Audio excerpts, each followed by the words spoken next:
11. Gênesis, capítulo 11.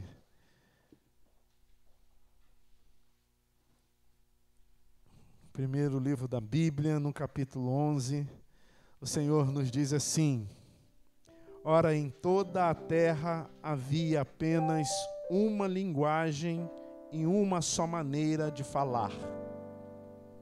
Sucedeu que, partindo eles do Oriente, deram com uma planície na terra de Sinar e habitaram ali.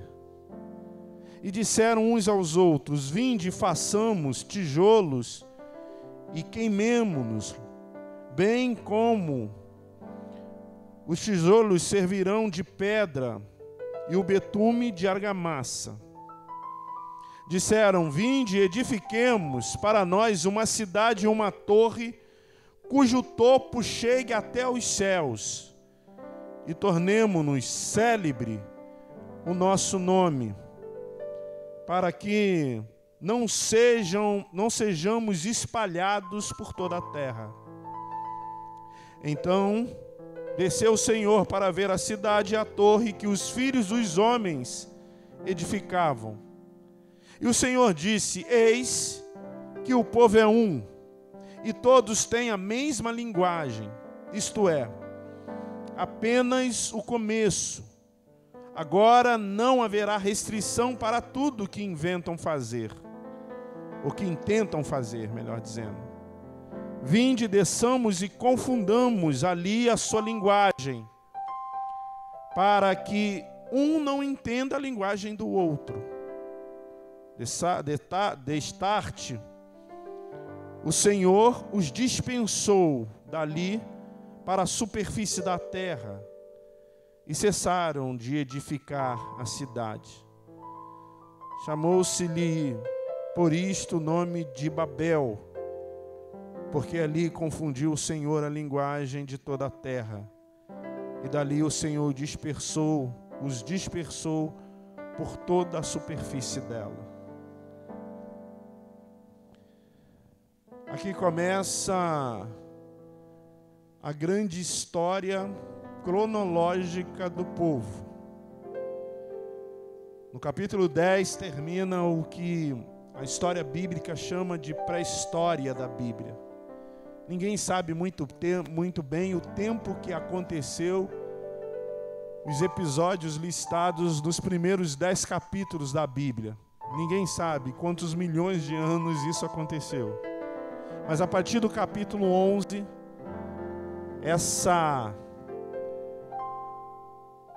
história começa a ser cronologicamente arrumada. E ela começa com esse episódio que a gente acabou de compartilhar aqui no início do capítulo 11. Os homens se ajuntaram e tiveram uma célebre ideia. Vamos fazer uma cidade, e na cidade nós vamos fazer uma torre que chegue até o céu. Isso foi bom aos olhos dos homens. Este foi o maior projeto arquitetônico de todos os tempos até então. Aqueles homens não tinham aparato tecnológico, mão de obra suficiente para fazer algo com tanto volume, algo tão expansivo, mas eles intentaram fazer. Aqui, nesse momento, possivelmente não, certamente nasce o nosso idioma, que é o português. Certamente ninguém aqui falava português, mas o idioma, como é dinâmico, ele veio se modificando até chegar no latim e chegar ao nosso idioma hoje. Hoje se tem mais ou menos 300 idiomas no mundo inteiro. E todos esses idiomas nascem aqui nesse episódio. De forma que esse episódio é um episódio histórico que contempla toda a história da humanidade. E começa com um ajuntamento de gente querendo fazer o que queria fazer. esse Babel, que quer dizer porta de Deus, foi a forma que os homens intentaram no coração de chegar-se à presença de Deus. Se eu for falar para você nessas linhas, pensa bem, pensa aqui comigo, qual é o problema? Esse povo era um povo nômade, eles não tinham um lugar para ficar, uma terra, uma nação. Eles eram um povo andarilhos, sem paradeiro. E aí chega alguém e diz assim, olha, vamos parar um pouquinho. Eles chegaram num lugar que era uma planície e disseram, vamos construir uma cidade aqui para a gente. E dentro da cidade a gente constrói uma torre que chega até o céu. Se eu perguntasse para vocês, se você não conhecesse todo o bojo da história, qual seria o problema? Eu não quero mais ser um andarilho errante, sem saber para onde vai, aonde quer chegar. Eu quero ter um lugar para morar, eu quero ter uma cidade para estar. Eu quero ter um sobrenome, porque o sobrenome naquela época muito era vindo da cidade, da origem que você estava, do que você nascia. Mas há alguns erros que esses homens, que esse povo cometeu, e que certamente são os erros como é a história da nossa vida, é o que tem por parte impedido que nós sejamos abençoados.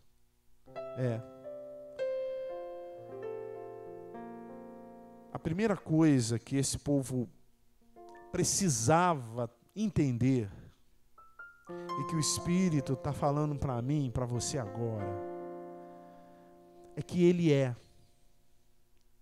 Parece simples, principalmente para quem é cristão, para quem conhece a palavra de Deus. Quem não conhece a passagem do qual Moisés chega para Deus, quando eu chegar lá no Egito, eu digo que estou em nome de quem? Aí Deus responde, diga que está em nome do eu sou. Mas por vezes nós não trazemos isso para a caminhada, para a ideia da nossa existência, da nossa vida. Deus é. Ele não será e Ele não foi, Ele é. A partir disso, o primeiro erro desse povo, desse agrupamento que intentou levantar uma cidade, uma torre, foi que eles pensaram, eles imaginaram, de forma soberba até, que poderiam viver sem o olhar de Deus, sem a ideia de Deus, a lei ou a vontade de Deus, sem o manifestar de Deus. Eles quiseram fazer uma coisa sem a anuência de Deus, sem o toque de Deus, sem o olhar de Deus. Eles ousaram contribuir com Deus, ajudar Deus ser. Em momento algum irmão daquela congregação levantou e disse, não, pera lá, vamos consultar o nosso Pai, vamos conversar com o nosso Deus, vamos saber o que Ele acha da nossa intenção, vamos ver a direção deles, vamos buscar a aprovação dEle para aquilo que nós queremos fazer. Porque apesar de nós talvez não entendermos muito bem a vontade, os decretos de Deus, é Ele que comanda toda essa história.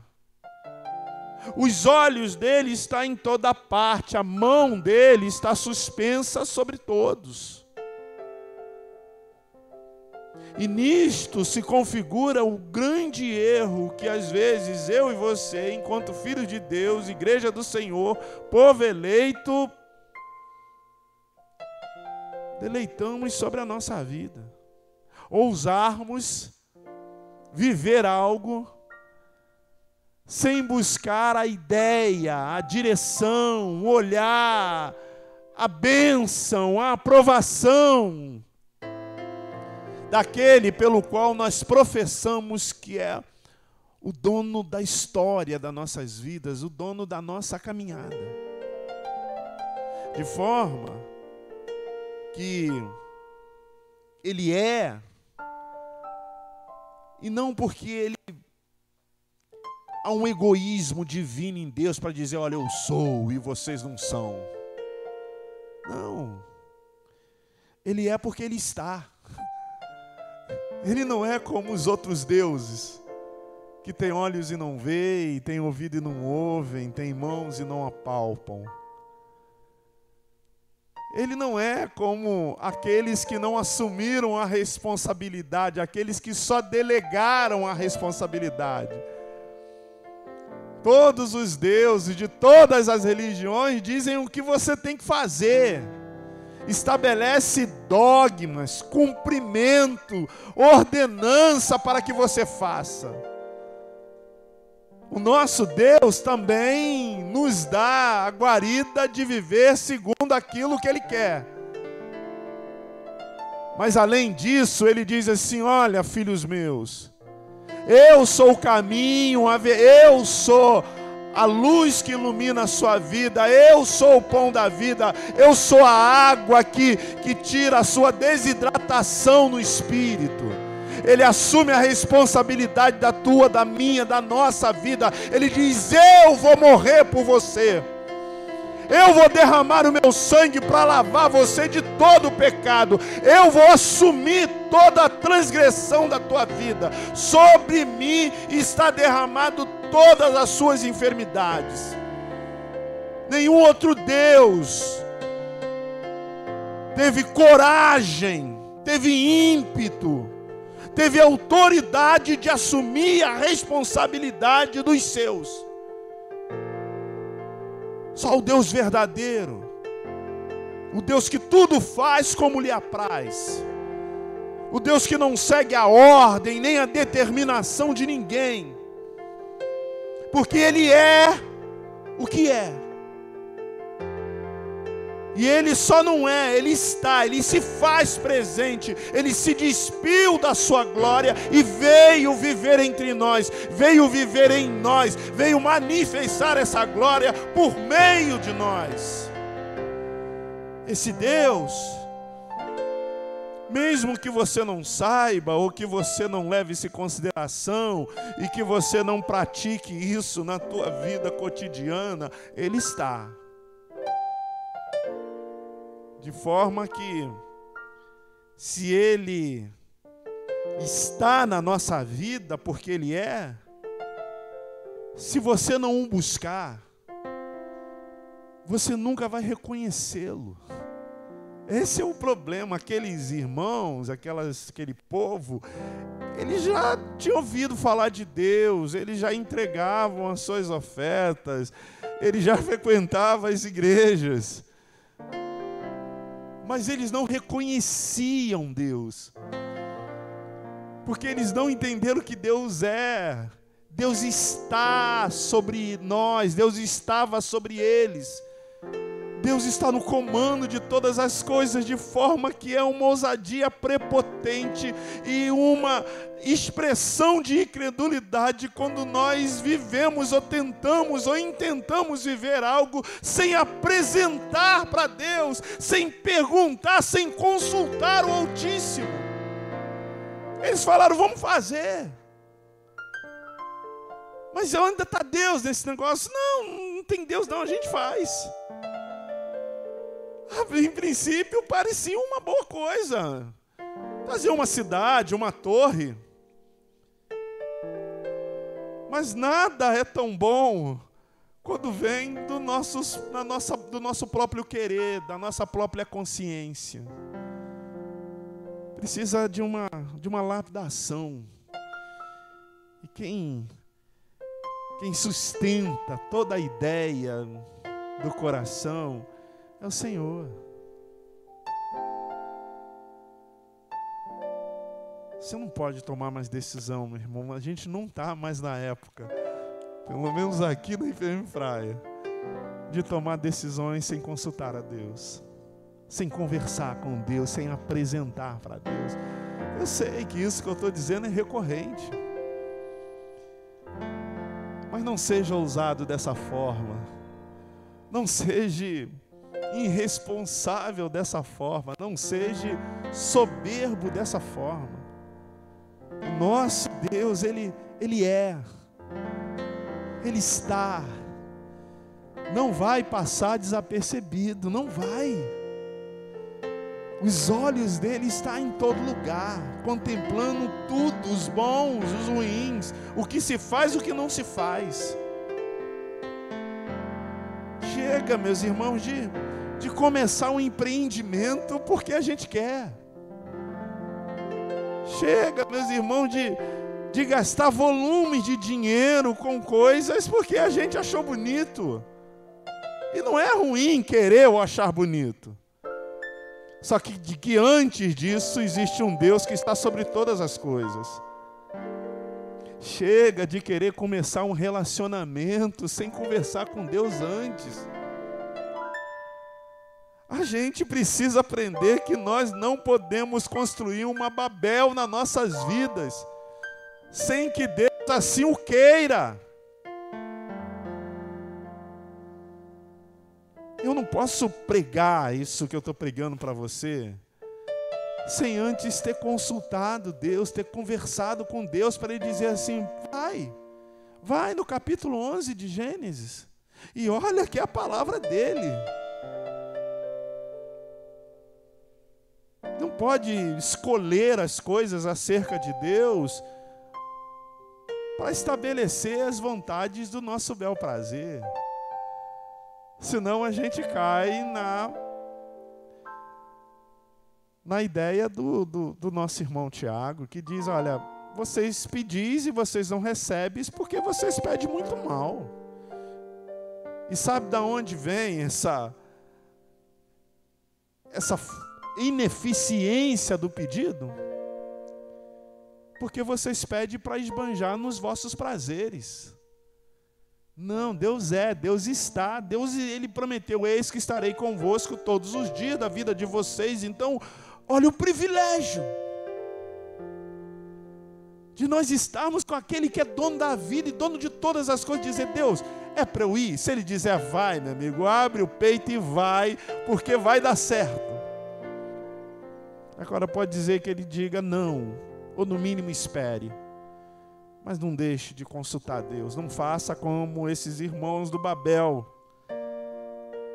A segunda coisa é que Deus é, mas Ele também faz. Lembra? Nós adoramos a Deus pelo que Ele é e o louvamos pelo que Ele faz. Ele faz, inevitavelmente. Mas como que Ele faz?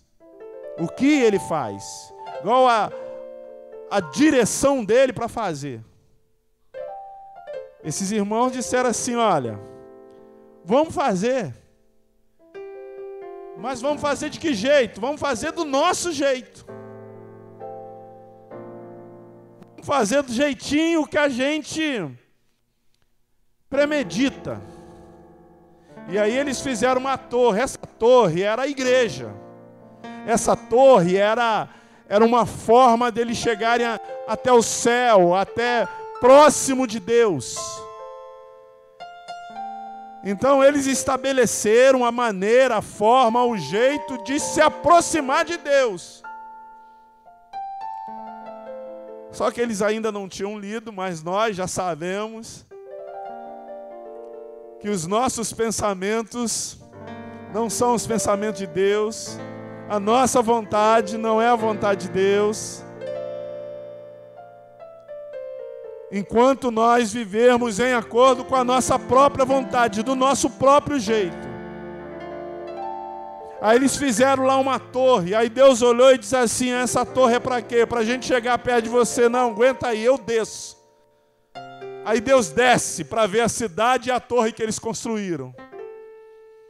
É mais ou menos como aquele homem que 38 anos estava lá aleijado e tinha lá um boato, uma lenda na cidade que tinha um tanque que de vez em quando um anjo descia, movia aquelas águas do tanque, quem chegasse primeiro era curado.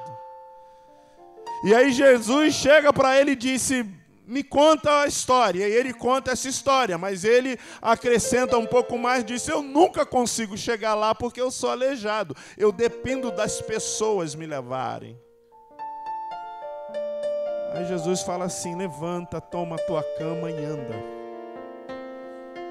Você não precisa chegar lá. Eu me achego a você. Deus vem. Ele disse: eu vou estar com vocês. Vocês não precisam fazer, deixa que eu faço. Só faça aquilo que eu disse para vocês fazerem. Não fiquem apreensíveis pelo que há de comer, pelo que há de beber, pelo que há de vestir. Não fiquem muito preocupados com isso, porque essa preocupação são daqueles que não creem em mim, dos ímpios.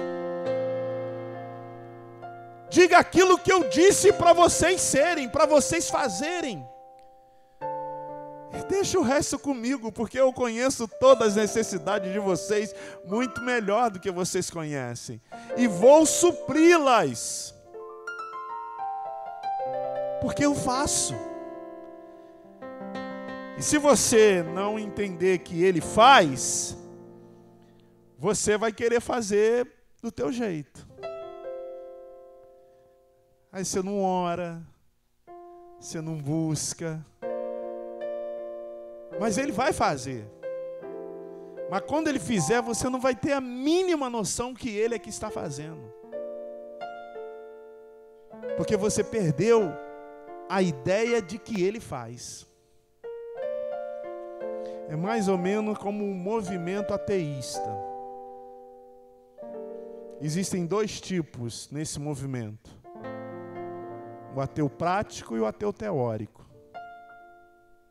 O ateu prático é aquele que diz assim: eu não acredito na existência de Deus. Eu não acredito na existência de Deus porque não tem como provar que Ele existe. E o ateu prático, na sua célebre consciência humana, porque alguns são tidos como muito inteligentes na sociedade que a gente vive, mas eles não conseguem entender, é meio como Nicodemos, né? És mestre e não consegue entender as coisas mais simples da fé. Eles cometem dois erros clássicos, os ateus práticos. Primeiro, que eles querem a prova da existência de Deus. E eles não percebem que se nós provarmos, ou se alguém provar a existência de Deus, ele deixa de ser Deus. Porque o ser criado não pode estar acima do seu Criador. É lógico isso. É filosofia que eles gostam tanto. É contraproducente.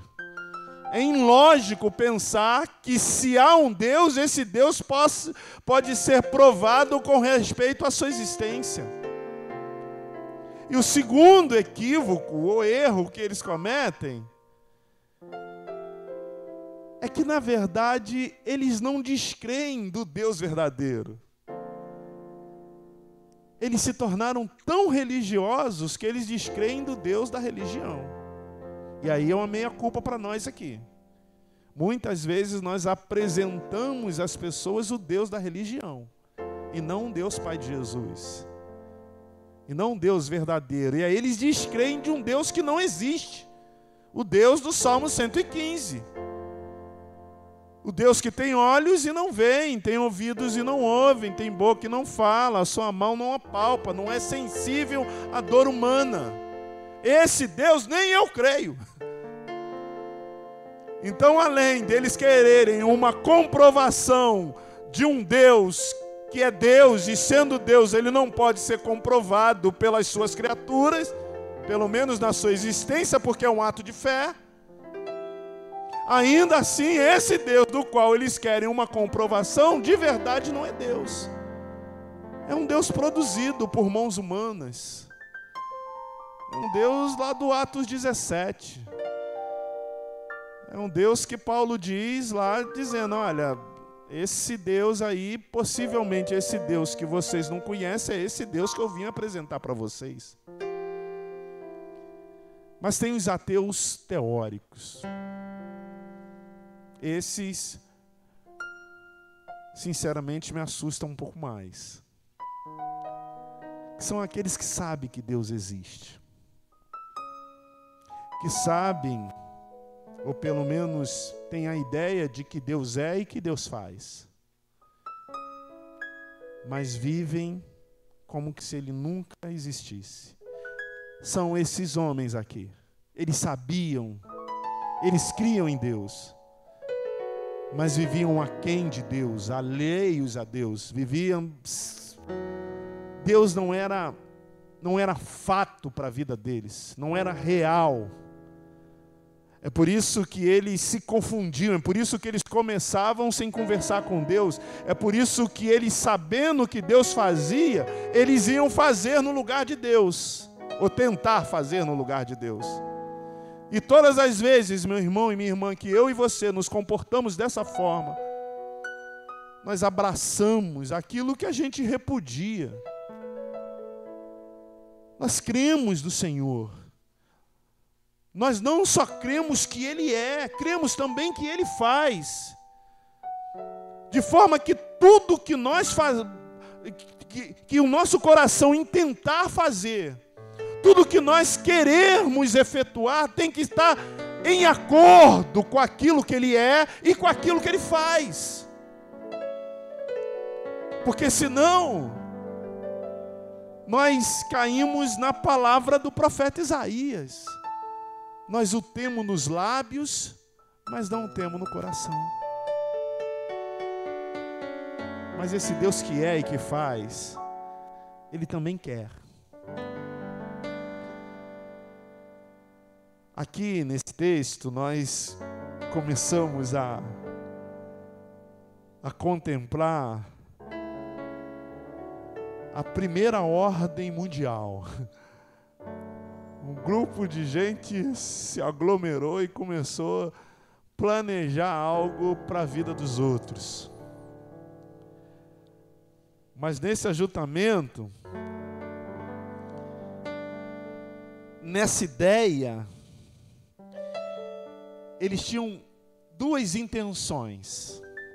A primeira era a notariedade, eles queriam ser notórios. Eles queriam ser vistos, eles queriam ser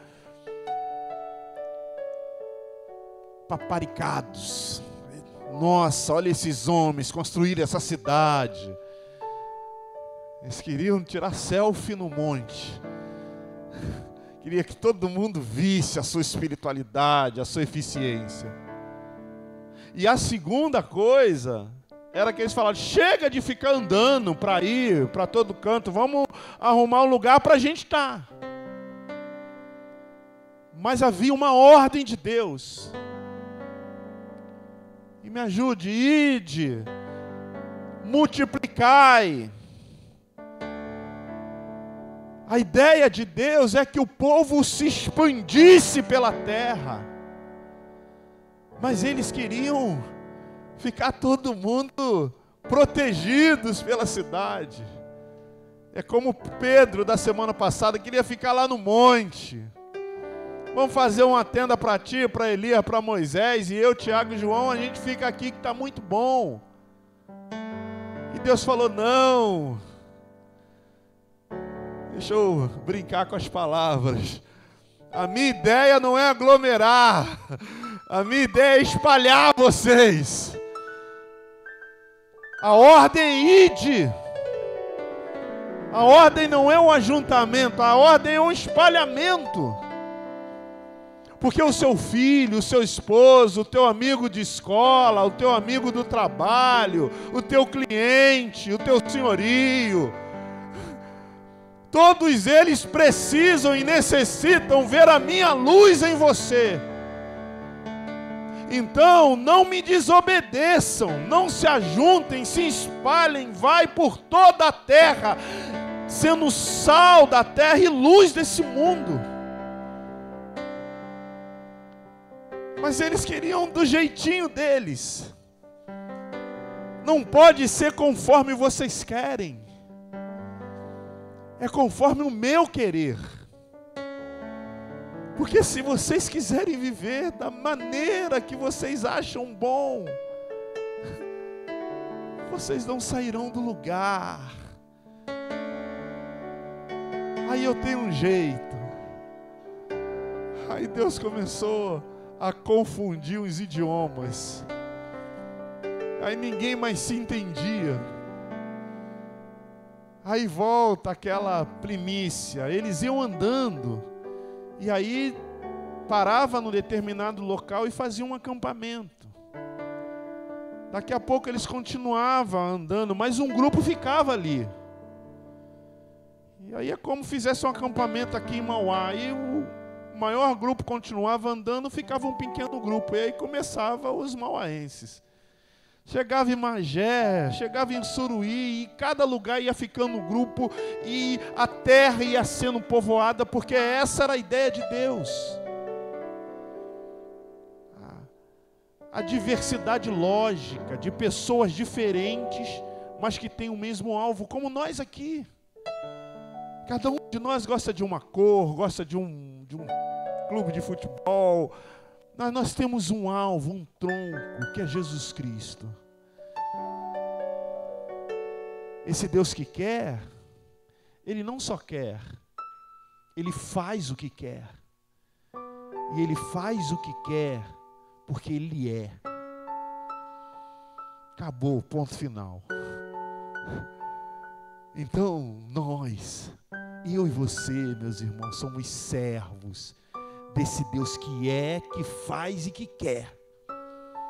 Não adianta querer o que Ele não quer. E não adianta não querer o que Ele quer. Porque você querendo, eu querendo ou não querendo, Ele vai fazer. E Ele é o único que pode de verdade fazer. Porque Ele é o único que é.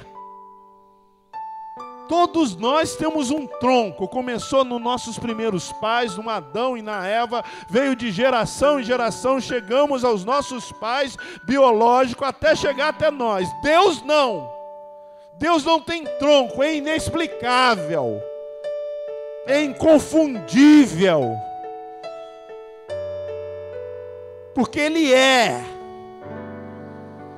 Tudo passa, tudo acaba, tudo começa, tudo termina. Mas Ele não, Ele é. E Ele está dizendo para muitos de nós aqui nessa noite: você pensou que eu não vou fazer? Se você ainda acha que eu não vou fazer, porque você não entendeu o que eu sou. Mas eu vou fazer e você verá eu fazendo. Porque a minha vontade, o meu desejo, o meu decreto não pode ser frustrado. Eu sou o que sou, faço o que faço, e quero o que quero. E se você é santo, santa, e quer viver uma vida abençoada, abra o seu coração, sem medo, sem receio, e diga: Deus, faça em mim, porque o que tu fizeres em mim será o melhor que acontecerá em mim, porque sem ti eu nada sou, sem ti eu nada faço. Sentir o meu querer como fumaça no tempo, se esvai numa brevidade assustadora. E aí Ele te chamou aqui nessa noite, aí nessa noite, para dizer para você, sabe aquilo que você tem clamado, pedido e desistido, e desesperado, e se escondido? Então, prepare-se que eu vou fazer. Se você entender que eu sou, e que o meu querer, a minha vontade sempre se cumprirá. Amém.